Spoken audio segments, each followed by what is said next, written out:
Hey Pranay, what you got there? Hey, I've got this amazing, awesome Conan the Barbarian Volume 1 Omnibus. As you guys know, I'm a huge Conan fan. So I want to showcase this book, tell you guys why it's so special, why it's so great. And also, at the end of the video, I will tell you from where I got it. It's much cheaper than Amazon and Flipkart. So people from India, wait and watch till the end. So I'm gonna open this. This is brand new. It's in plastic. So removing it.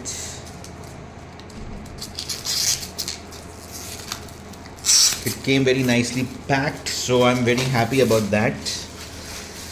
As you can see, this book is actually from Heroic Signatures Titan Comics because Conan is now owned by Titan Comics. And on this omnibus, this is the first Conan the Barbarian cover which was printed in early 1970s. Usually you will see a Marvel logo here, but because it's from Titan Comics, that has been removed. And I'll flip this book. Beautiful spine. At the back, we get to see all the Conan comics that are contained in this issue, which is from Conan number 1 to Conan number 26. And there is material from Savage Tales volume 1 and 4. So this is something which is any collector's dream because it is so awesome. This is the, oh my god, I'll open the dust jacket. This is so beautiful. And see the art. Art is by Barry Windsor Smith. He initially has done majority, oh my god, wow. So Barry Windsor Smith has done majority of the Conan early comics. Oh, beautiful logo with a blood splatter. I love it. I'm gonna remove this. I think it talks about the creators, Roy Thomas. There is Barry Windsor Smith. There is Gil Kane. And you have John Buscema, who's my favorite person to draw Conan the Barbarian. I'm gonna showcase this book. We're gonna open it, see what's in it. My god, I love it. These are all the people who have helped us make this Titan comic omnibus available to us. Roy Thomas, including a few of the writers as Barry Windsor Smith. Then we have the contents page. My god, love it.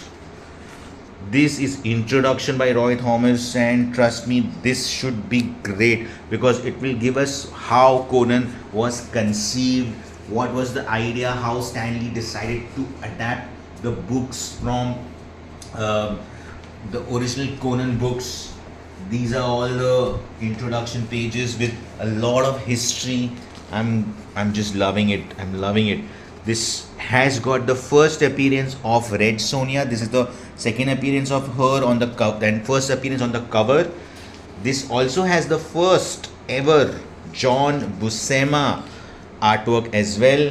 This is the legendary work that you see, Barry Windsor Smith. My god, I love this. This is the introduction. A lot of these stories are adapted from Robert E. Howard, who actually created this character for the pulp magazines in the 1930s. I have read the entire Robert E. Howard, all the Conan stories, and some of them are adapted from other stories written by Robert E. Howard. Some of them are new stories. The artwork, as you can see, is brilliant. This Conan that you see with the helmet and the horns is a kind of a trademark signature of what Barry Windsor Smith draws him. Later on, when you see John Buscema come on board, he gets rid of the helmet and the artwork is more rugged. The Conan that we see later on will be much more rugged. These are all the letter pages. I think they're kept intact, which is amazing. This is still Barry Windsor Smith, issue number 20. I think later on from 23, we get a lot of. Yeah, this is the first appearance of Red Sonja. This is a great book to have, of course, one of the key collector's items. Let's see, when does she get introduced? I think this is when Conan is trapped and she's introduced. You can see this is the page.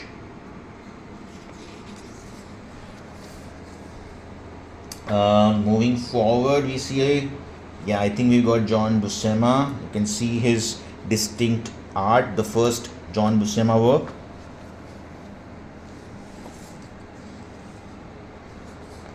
And oh my god, the end credits are brilliant. You can see that, the original and the color, because see, earlier Savage Sword of Conan was pure gritty stuff. There was no comic code authority that they had to follow, so there was a bit of nudity, there was a bit of more gore and violence. Whereas for these comics, which were colored, which were the Conan the Barbarian comics, you had to follow the comic code authority. You can see how they have compared various issues, the black and white and the color. You had to cover a few things, so they've shown that distinction in this omnibus as well.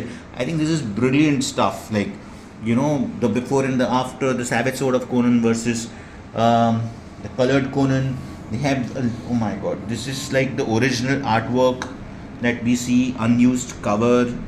So much history here. Oh, this is like a collector's dream to have. You can see what I was talking about earlier. Like, this is Savage Sword of Conan, where you see a lot more stuff. This is Conan the Barbarian, where you can see stuff which is edited. Gorgeous, gorgeous stuff. Lot more history about Conan, about the Iberian Age. So yeah, I think this is a collector's dream to have a book like this.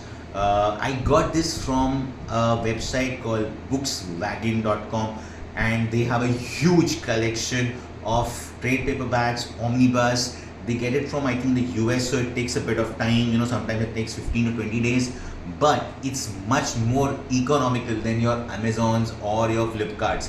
So please check that out. You will get a huge variety, and thank you so much.